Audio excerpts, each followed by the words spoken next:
বাংলার এসআইআর নিয়ে সরব কে? অনন্ত মহারাজ। প্রধানমন্ত্রী রাষ্ট্রপতিকে তো বিজেপি সাংসদের ডিটেনশন ক্যাম্পে যেতে হবে বলে আশঙ্কা প্রকাশ অনন্ত মহারাজের। সরকারি সুযোগ সুবিধাও পাওয়া যাবে না বলে দাবি। বিজেপির রাজ্যসভার সাংসদের এই মন্তব্য ঘিরে বিতর্ক শুরু। শুভঙ্কর প্রতিনিধি রয়েছেন সঙ্গে। শুভঙ্কর, দেখো, তোমাকে জানিয়ে রাখি, এসআইআর নিয়ে ইতিমধ্যেই গোটা রাজ্য জুড়ে একটা বিতর্ক দেখা দিয়েছে। তারই মধ্যে গতকাল বিজেপি রাজ্যসভার সাংসদ অনন্ত মহারাজ তিনি কোচবিহারের সিতাইতে তার যে সংগঠন আছে সেই সংগঠনের কর্মীদের নিয়ে এক সভা করছিলেন। সেই সভায় বক্তব্য রাখতে গিয়ে তিনি বলে ওঠেন, এই যে এসআইআর এর যদি নাম না থাকে তাহলে যাদের নাম থাকবে না তাদেরকে কেন্দ্রীয় সরকার একটি ডিটেনশন ক্যাম্প তৈরি করবে, সেই ক্যাম্পে তাদেরকে রাখা হবে। পাশাপাশি তারা যে সমস্ত সরকারি সুযোগ সুবিধা পান সেই সমস্ত সরকারি সুযোগ সুবিধা থেকেও বঞ্চিত হবেন। এবং এই যে বক্তব্য রাখেন কর্মীদের উদ্দেশ্যে, পাশাপাশি তিনি ওই সভা থেকেই প্রধানমন্ত্রী এবং রাষ্ট্রপতির উদ্দেশ্যেও কটূক্তি করেন বিজেপির এই রাজ্যসভার সাংসদ। রাজ্যসভার সাংসদের কি বলেছেন অনন্ত মহারাজ শুনি। যদি এতে কোনো ভোটার লিস্টের নাম না আসে তোমার ব্যাংক ট্যাঙ্ক সব ফ্রিজ হয়ে যাবে, কোনো সুবিধা পাবেন না।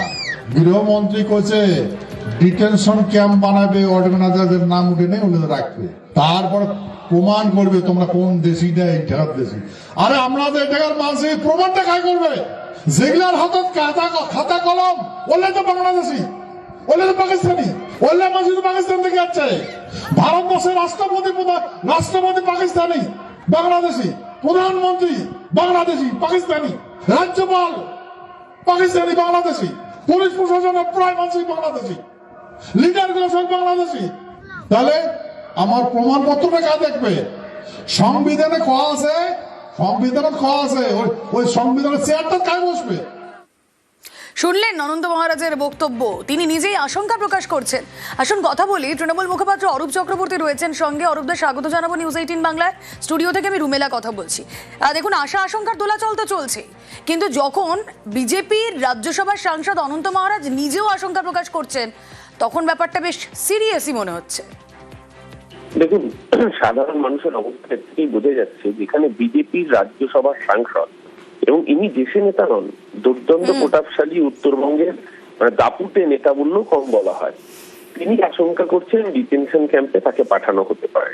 কেন আশঙ্কা করছেন? কারণ বিজেপি নেতারাই 3D এই থিওরি মার্কেটে নামিয়েছেন। 3D অর্থাৎ ডিটেক্ট করেছেন নাকি ওনারা এফআইআর করে যাদের নাম হিয়ারিং এ ডেকেছেন তাদেরকে ডিটেক্ট করেছেন, এরপর ডিটেনশন, তাদেরকে ডিটেনশন ক্যাম্পে পাঠানো হবে এবং ফাইনালি ডিপোর্ট অর্থাৎ বাংলাদেশে পাঠানো হবে। কে করেছেন? বিজেপির নেতা শ্রমিক ভট্টাচার্য, সুকান্ত মজুমদার, শুভেন্দু অধিকারীরা। আর আজকে যখন অনন্ত মহারাজ বলছেন যে তাকে ডিটেনশন সেন্টার যেতে হতে পারে, তখন বোঝা যায় যে আসলে বিজেপির চরিত্রটা কি এবং বিজেপি আসলে কি চায়। আসামে 19.5 লাখ মানুষের নাম এনআরসির তালিকায় বাদ দিয়েছিল, তার মধ্যে 12.5 লাখ হিন্দু বাঙালি ছিল। আর এর আগে যত মানুষের নাম 58 লাখের তালিকা দেখা গেছে তার মধ্যে দেখা যাচ্ছে অধিকাংশ হিন্দু বাঙালির নাম। আজকে 1,36,00,000 যে শুনানির জন্য ডাকা হচ্ছে, প্রথম কথা তার কোনো বেসিস নেই, তার কোনো তালিকা প্রকাশ করেনি নির্বাচন কমিশন। ডাকা হচ্ছে কেন ডাকা হচ্ছে, কিসের জন্য তাদেরকে ডাকা হচ্ছে? মানুষ হয়রানি হচ্ছে, ঘুরে বেড়াচ্ছে। দেখুন অরূপদা, এই অনন্ত মহারাজই আপনার মনে থাকবে কিছুদিন আগে যখন এসআইআর এর এই পর্যবেক্ষণ এত কিছু শুরু হচ্ছিল, তখন এই অনন্ত মহারাজ তিনি বলেছিলেন যে এর দায় পুরো তৃণমূলীদের, অনুপ্রবেশ তৃণমূলের হাত ধরে হয়েছে। তিনি আর যখন আশঙ্কা প্রকাশ করছেন আপনাদের সঙ্গে মিলে যাচ্ছে পুরো। আজকে দেখুন, এই যে 58 লক্ষ মানুষের নাম বাদ দিয়েছে, অফিসিয়ালি তো জানিয়েছে 58 লক্ষের মধ্যে 58 জন অনুপ্রবেশকারীর নাম নির্বাচন পেশ করতে পারেনি। অর্থাৎ পুরোটাই তো একটা সামনে গল্প ঝুলিয়ে রেখে, গাজর ঝুলিয়ে রেখে বাঙালিকে ঘুরপাক খাওয়ানো হয়েছে, হয়রানি করা হয়েছে। এই হয়রানির জবাব বাঙালি সুদে আসলে উসুল করবে 2000। ওকে, থ্যাংক ইউ।